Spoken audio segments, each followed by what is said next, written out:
Hi friends, welcome to my channel. Hotel style లాంటి chicken fry, chicken pulao rice సింపుల్గా ఇంట్లో ఎలా తయారు చేసుకోవాలనో ఈ వీడియో లాస్ట్ వరకు చూడండి.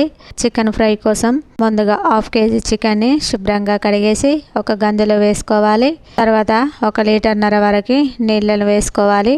అందులోనే 1 టేబుల్ స్పూన్ నూనె, 1/2 టేబుల్ స్పూన్ ఉప్పు వేసేసుకొని మూత పెట్టేసుకొని స్టవ్ ఆన్ చేసుకొని చికెన్ ముక్కల్ని పూర్తిగా ఉడికించుకోవాలి. చికెన్లోని వాటర్ తోటి పలావ్ రైస్ చేయాలి కాబట్టి అందుకే చికెన్లో ఎక్కువ వాటర్ వేసేసుకొని ఉడికించుకోవాలి. చికెన్ సగం వరకు ఉడికింది అనగానే మరోపక్క స్టవ్ ఆన్ చేసుకొని పలావ్ రైస్ కోసం ఒక గంజి పెట్టేసుకోవాలి. రైస్ కోసం ఒక గంజి పెట్టుకున్న తర్వాత 2 టేబుల్ స్పూన్ల నెయ్యి వేసుకోవాలి.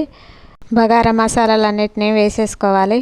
మసాలా సామాన్ అంతా వేసేసుకున్న తర్వాత ఉల్లిగడ్డ ముక్కలు, కట్ చేసి పెట్టుకున్న పచ్చిమిర్చి ముక్కలు వేసుకొని అవి కొంచెం ఫ్రై అయిన తర్వాత పుదీనా కూడా వేసేసుకొని అది కొంచెం ఫ్రై అయిపోయిన తర్వాత 1 టేబుల్ స్పూన్ అల్లం పేస్ట్ వేసుకోవాలి. అల్లం కొంచెం పచ్చివాసన పోయే వరకు వేయించుకున్న తర్వాత చికెన్లోని వాటరు 2 గ్లాసులు వేసుకోవాలి. నేను 1 గ్లాసు బాస్మతి రైస్ తీసుకున్నాను కాబట్టి 2 గ్లాసుల చికెన్ ఉడికించుకున్న వాటర్ని పోసుకుంటే పలావ్ అనేది చక్కగా ఉడికిపోతుంది. తర్వాత కట్ చేసి పెట్టుకున్న కొత్తిమీర, 1/2 టేబుల్ స్పూన్ ఉప్పు వేసేసుకొని నీటిని బాగా మరిగించుకోవాలి. తర్వాత కడిగి పెట్టుకున్న బాస్మతి బియ్యాన్ని వేసేసుకొని మీడియం ఫ్లేమ్లో పలావ్ మొత్తాన్ని ఉడికించుకుంటే చూడడానికి ఎంతో చక్కగా ఉడికిపోతుంది. అతుక్కోకుండా పొడి పొడిగా వచ్చేస్తుంది పలావ్ రైస్ అనేది. పలావ్ రైస్ వండడం అయిపోయిన తర్వాత మూత పెట్టేసి పక్కకు పెట్టేసుకొని చికెన్ కోసం ముందుగా కడాయి పెట్టేసుకొని అందులో 2 టేబుల్ స్పూన్ల నూనె వేసుకోవాలి. కట్ చేసి పెట్టుకున్న ఉల్లిగడ్డ ముక్కలు, పచ్చిమిర్చి ముక్కలు కూడా వేసేసుకోవాలి. అవి కొంచెం ఫ్రై అయిపోయిన తర్వాత కరివేపాకు కూడా వేసేసుకోవాలి. 1 టేబుల్ స్పూన్ అల్లం పేస్ట్ వేసేసుకొని అల్లం పచ్చివాసన పోయే వరకు వేయించుకున్న తర్వాత 1/2 టేబుల్ స్పూన్ పసుపు వేసేసుకొని కొంచెం ఫ్రై అయిపోయిన తర్వాత ఉడికించుకున్న చికెన్ ముక్కలు కూడా వేసేసుకొని బాగా ఫ్రై చేసుకోవాలి.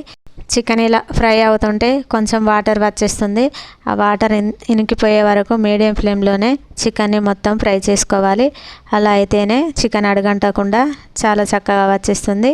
ఇలా ఫ్రై చేసుకున్న తర్వాత వాటర్ అంతా ఇనికిపోయిన తర్వాత 2 టేబుల్ స్పూన్ల కారపొడి, 1/2 table spoon garam masala, 1/2 table spoon ఉప్పు వేసేసుకొని చికెన్ని బాగా కలుపుకోవాలి. గ్యాస్ చిన్నగా పెట్టేసుకొని 5 నిమిషాల పాటు చికెన్ని ఫ్రై చేసుకుంటే చికెన్కి మసాలా అంతా పట్టేసి టేస్ట్ మాత్రం చాలా బాగుంటుంది.